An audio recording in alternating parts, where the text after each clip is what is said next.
Cannot encourage or discourage this. I do understand the situation they're in, and I really, really want all people to be safe, particularly because we are seeing that Putin is targeting civilian targets.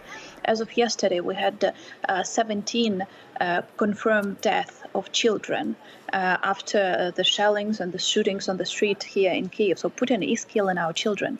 So making sure our children are safe is a huge priority. Again, I understand that not just as a member of parliament, but as a mother myself. But I do hope that they were able to return back to Ukraine after the victory. I'm afraid we have to leave it here. Ina Sovsin there, a member of the Ukrainian parliament, talking to us from Kyiv. Thank you very much for joining us here on DW News. And let's have a quick recap of the situation on the ground in Ukraine. Russian forces are intensifying their attacks on Ukraine's main cities. Russia claims it has taken control of Kherson, a city in the south, close to Crimea. The governor there says it's completely surrounded. Russian paratroopers have reportedly landed in Ukraine's second biggest city, Kharkiv. Russia has warned residents there to flee as it plans further airstrikes like those seen in recent days. A Russian missile strikes a TV tower in Kyiv. In Kharkiv, a government building goes up in flames. Both attacks killed people. Russia is ramping up its assault on Ukraine. As a 60-kilometre-long Russian convoy of armoured vehicles closes in on the capital, thousands of Ukrainians are still desperately trying to flee. Those staying behind are facing the horrors of war.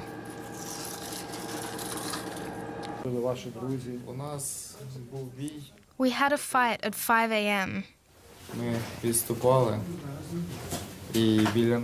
We were retreating, and near us, a metre away from me, a mine blew off my friend's arms and legs. I tried to save him. I pulled him away, but he didn't make it.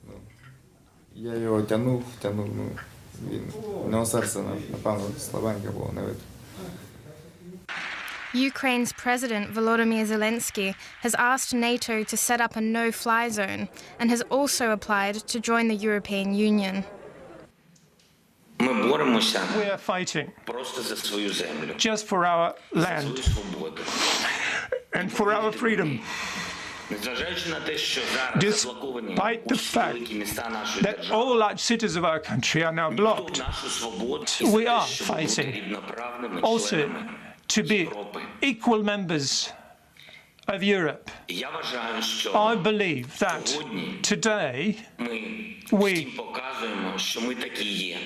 are showing everybody that's exactly what we are. So do prove that you are with us.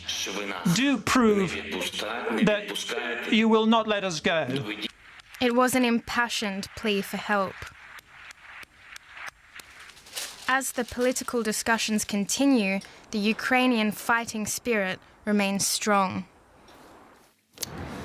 DW correspondent Matthias Böllinger now joins us from Lviv in western Ukraine for the latest from the ground there. Matthias, reports are coming in that the Russian military has taken control over the city of Kherson. What more can you tell us? Well, it's a bit unclear at the moment. What we've seen is pictures of tanks inside the city center of Kherson near the railway station and also some administrative buildings. It seems that they have entered the city. Whether they have full control or not is unclear. Where fighting seems to be going on. The Ukrainian side denies that the Russians have taken full control and are saying that they still control parts of the city. I think we'll get a clearer picture in a few hours or maybe days.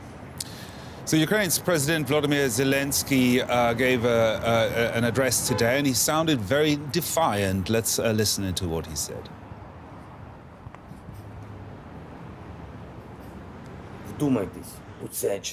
Just think about this figure. Almost 6,000 Russians died. Russian servicemen. Within 6 days of war, a figure without the enemy's losses from the past night. 6,000. To get what? Ukraine? It is impossible. It will not happen with rockets. It will not happen with bombs, tanks, any strikes.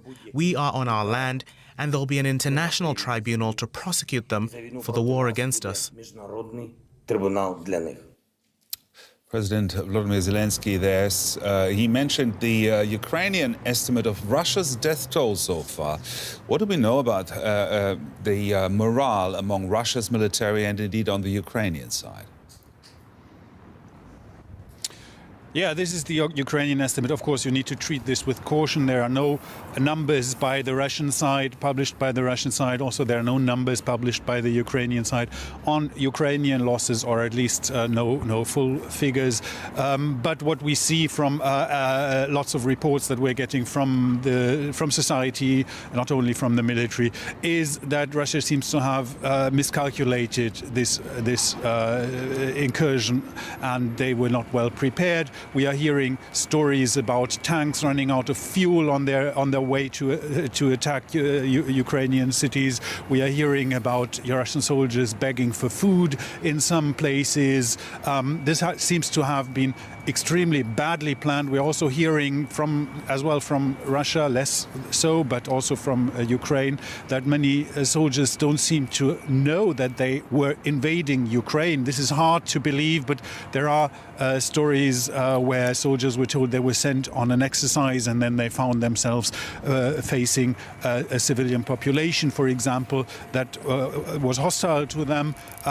And it's very hard to assess right now what the situation is, whether these are single cases or whether this is systemic. It is something that the Soviet Union and Russia have done before, that they bring in young recruits without giving them the full picture. We are also hearing that communication is often lost for these groups. Their cell phones have been confiscated, so they cannot report back from the front, but they were not given proper maps. That's something the Ukrainian military says, that they have not found a single map inside these vehicles that they have captured. So it's the picture that we're getting now. Now we need to really be careful with this, because this is a war and every side gives only the information that they want to give. But the picture that we're getting now is that this has been a terrible misconception of this incursion.